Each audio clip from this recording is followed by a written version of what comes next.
Olá, quinto ano, tudo bem? Bom, viemos hoje para a nossa revisão de história, né? Da nossa unidade 3 e da unidade 4 também. Primeiro, nós vimos o Brasil Colônia. O nosso conteúdo da unidade 3 foi sobre o Brasil Colônia. Um pouquinho mais de como o Brasil se desenvolveu ao longo dos anos, né? Vamos lá. A descoberta do ouro, gente, o que aconteceu? Os portugueses, eles trabalhavam com o açúcar. Os portugueses que vinham explorar, né? Portugal principalmente vinha explorar o solo brasileiro e trabalhavam muito com açúcar, né? O açúcar era a principal fonte da economia brasileira. Só que com o tempo, as Índias também começaram a trabalhar com esse tipo com açúcar também. E aí descobriram que no Brasil já sabiam que tinha ouro. Descobriram as minas de ouro, né? Então vamos lá. Alguns países europeus ocuparam e exploraram por anos os territórios americanos, o que conhecemos como processo de colonização. Começaram a vir mais pessoas para cá. Apesar do interesse na exploração de materiais preciosos, desde o início da colonização, as primeiras descobertas de ouro ocorreram por volta de 1693. Portugueses e pessoas de vários lugares da colônia se dirigiam à região das minas e em 1729 foi anunciada oficialmente a descoberta de diamantes. Então a gente pode ver que o nosso país é riquíssimo, tanto na produção de alimentos, né? Quanto na produção, na procura do ouro. Mas essa procura foi em excesso e hoje a gente não acha tanto quanto a gente achava. Uma sociedade urbana, gente. Como é que era mais ou menos a sociedade nessa época? Com a descoberta do ouro, as pessoas começaram a construir moradias perto das áreas de mineração. O agrupamento de casas formava os arraiais, que deram origem às vilas. A sociedade, posteriormente, gente, essas vilas passaram a ser cidades, tá? A sociedade nas regiões de mineração era, em sua maioria, urbana. A camada mais pobre era formada por africanos e afrodescendentes escravizados que trabalhavam na extração dos minérios. A camada intermediária era formada por comerciantes, funcionários públicos e pessoas livres e pobres. A camada intermediária, essa camada aqui, eram comerciantes, funcionários públicos, pessoas pobres, pessoas livres, porém pobres, né? Africanos livres também, e daí por diante. E na camada mais alta estavam os donos das minas, os fazendeiros, os altos funcionários, o povo mesmo que ajudava no reino, né? Os que ficavam próximos ao rei. E daí por diante, os que eram mandados para cá em nome do rei. O trabalho nas minas. O trabalho de extração do ouro era muito exaustivo e, em geral, feito por escravizados, que eram constantemente vigiados. Esses escravizados, eles não tinham nenhum momento que eles ficassem... Até haviam alguns momentos que eles ficavam sem a vigilância de alguém, mas a maior parte desse momento que eles ficavam era o tempo todo sendo vigiado por alguém, sendo vigiado por um escravo que era de maior confiança do senhor do engenho, ou um homem que era designado, um funcionário dos fazendeiros, dos exploradores, dos mineradores, enfim. Era comum alguns escravizados praticarem a mineração depois de sua jornada de trabalho, e às vezes escondidos, à noite ou nos dias de folga, para juntar ouro e tentar comprar a liberdade, melhorar suas condições de vida e enfeitar suas igrejas. Bom, o controle sobre as regiões mineradoras, gente. No século XVIII, mais ou menos, Portugal cobrava muitos impostos da região mineradora. Um desses impostos era o quinto. Exigia-se que a quinta parte de todo o ouro extraído fosse entregue à coroa. Ou seja, aquilo que a gente já conversou nas aulas anteriores. A quinta parte, né? Se eles encontrassem 10 quilos de ouro, 2 quilos desse ouro tinham que ir para a coroa portuguesa. E eles só ficavam com 8. E eram altos impostos, né? Isso daí era uma taxa de imposto altíssima.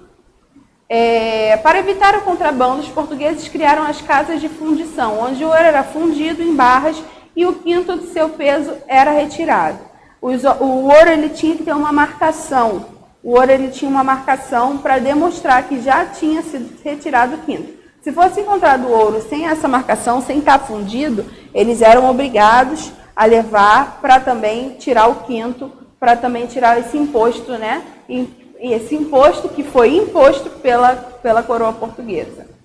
Em 1789, um grupo de pessoas insatisfeitas com os altos impostos reuniu-se para fazer uma revolta contra isso, né?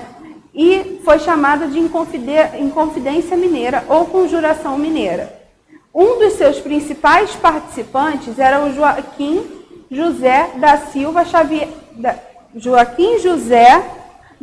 Xavier, o conhecido Tiradentes. Né? Ele foi condenado à morte e enforcado por ser um dos organizadores dessa revolta. Não conseguiram fazer essa revolta, não conseguiram, eles tentaram, porém não conseguiram se rebelar. Anos depois, né, que conseguiram alguma coisa. Bom, vimos um pouquinho do Brasil colônia, agora o Brasil independente. O que aconteceu? A corte portuguesa no Brasil. No início do século XIX, o Napoleão Bonaparte ele declarou guerra, que ele era imperador da França, ele declarou guerra à Inglaterra. O Portugal, ele fazia comércio com a Inglaterra e Portugal não quis parar com esse comércio. Então, o que aconteceu? Como não houve o Napoleão ele mandou que houvesse o rompimento desse comércio, só que o Portugal continuou com esse comércio. E aí, o Napoleão mandou as tropas para Portugal para atacarem o reino para poder. Só que o que o Dom João fez? Dom João era o príncipe regente na época. Ele veio direto para o Brasil. Ele trouxe sua família toda em 1808. Ele saiu de Portugal e veio para o Brasil fugindo do Napoleão Bonaparte, das tropas de Napoleão Bonaparte. Quando Napoleão Bonaparte chegou, ele não estava mais lá, né? O Brasil era uma colônia portuguesa e só podia comprar produtos manufaturados, produzir e vender matéria-prima para Portugal. Então, o Brasil só podia fazer comércio com Portugal. Por quê? Portugal ganhava em cima dos produtos brasileiros. Assim que Dom João chegou, o que ele fez? Ele começou a impor outras medidas. Ele permitiu a compra de manufaturas, como roupas e utensílios, e a venda de produtos agrícolas a outros países, como o café e o açúcar. Foi criada a imprensa régia, possibilitando a publicação do primeiro jornal impresso do Brasil, Gazeta do Rio de Janeiro. E foram feitas construções de teatros, bibliotecas, a Biblioteca Nacional, e fazendo com que a colônia crescesse, né? Com que a colônia deixasse de ser apenas uma simples colônia e ela começou a se desenvolver. Processo de independência. Em 1821, Dom João retornou para Portugal e deixou Dom Pedro aqui administrando o nosso país. Quando Portugal queria proibir o comércio do Brasil com outros países, porque enquanto Dom João estava aqui, ele abriu o comércio. Só que quando Dom João voltou para Portugal, ele não queria mais isso. Ele queria impedir esse comércio direto do Brasil. Só que quando Portugal quis proibir esse comércio com outros países, e começou a pedir que Dom Pedro voltasse para Portugal. Por quê? Porque eles iam voltar ao que era. O Brasil ia voltar a ser uma simples colônia, eles iam explorar os recursos brasileiros do jeito que eles sempre exploravam. Os mais ricos, mas como Dom João veio para cá e ficou durante esses quase 20 anos aqui, não, foram 15 anos mais ou menos, um pouquinho menos. Ele ficou aqui, ele desenvolveu a economia brasileira, né? Então, os mais ricos do Brasil, eles ficaram meio revoltados com isso e começaram a pressionar Dom Pedro, né? E falando para o Dom Pedro que discordavam da volta dele para Portugal. E incentivaram que o príncipe rompesse com Portugal e se tornasse independente, tornasse o Brasil independente. Então, houve o dia do fico, o dia que Dom Pedro falou que ia permanecer no Brasil, e acabaram havendo algumas revoltas. E aí houve a declaração da independência do Brasil. O Brasil se tornou independente de Portugal. O Brasil não rompeu seus laços, não totalmente, né? Rompeu seus laços com Portugal e passou a ser um país. Deixou de ser apenas uma colônia e passou a ser um país. Em 7 de setembro de 1822, Dom Pedro declarou a independência de Portugal e se tornou imperador do Brasil. A independência não trouxe muitas mudanças ao Brasil e os africanos permaneceram trabalhando como escravos sem a sua liberdade. Primeiro reinado e regência. O que aconteceu quando Dom Pedro estava aqui? Quando Dom Pedro I estava aqui, ele foi considerado Dom Pedro I depois, quando ele estava aqui, o que aconteceu? Após a proclamação, o Brasil adotou um modelo monárquico de governo, ou seja, um rei. O Brasil tinha um rei que comandava o país. Dom Pedro foi nomeado imperador e se manteve no poder de 1822 a 1831, no período conhecido como Primeiro Reinado. A Constituição, um conjunto de leis para definir direitos e deveres de todos, precisou ser elaborada, precisou ser feita essa Constituição. A primeira Constituição, ela não agradou a Dom Pedro, I, e aí ele pediu que fizesse uma nova, e foi feita uma nova em 1824. Só que essa nova Constituição foi definido que apenas os homens acima de 25 anos e com renda mínima poderiam votar, o que não atendia a maior parte da população, porque a maior parte da população não era só de homens, né, e não tinham renda mínima, não tinham... muitas pessoas não eram livres porque se tratavam de escravizados. Em 1831, sem forças para enfrentar os ricos, né, a população, os ricos, o Dom Pedro, ele fez o seguinte, ele voltou para Portugal e deixou seu filho aqui. Ele deixou seu filho, o Pedro também, em seguida foi chamado de Dom Pedro II, para ele assumir o país. Só que Dom Pedro II ele só tinha 5 anos. E aí, durante um período, quem comandou o Brasil não foi ele, foram alguns governantes que foram deixados aqui para ensinar Dom Pedro II a comandar, né, a ser o imperador. Segundo reinado. Dom Pedro II esteve no poder de 1841 a 1889, e esse período ficou conhecido como Segundo Reinado. O Brasil teve um grande crescimento econômico e tecnológico durante esse período. A economia brasileira cresceu com as vendas de café para o exterior. As fábricas, principalmente as que produziam alimentos, bebidas e tecido, começaram a se desenvolver. Inovações tecnológicas da época, como o bonde, a ferrovia, o telégrafo, o telefone e a fotografia, passaram a ser mais utilizadas. Algumas ruas das principais cidades imperiais receberam iluminação a gás. Em 1850, o tráfico de escravizados foi proibido.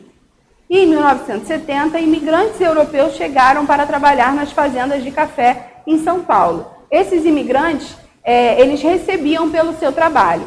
A partir de 1850, o tráfico de escravos ele foi proibido, não podia mais haver. Só que, infelizmente, havia ainda esse tráfico de forma clandestina, e é o que a gente vai ver agora. A abolição da escravidão.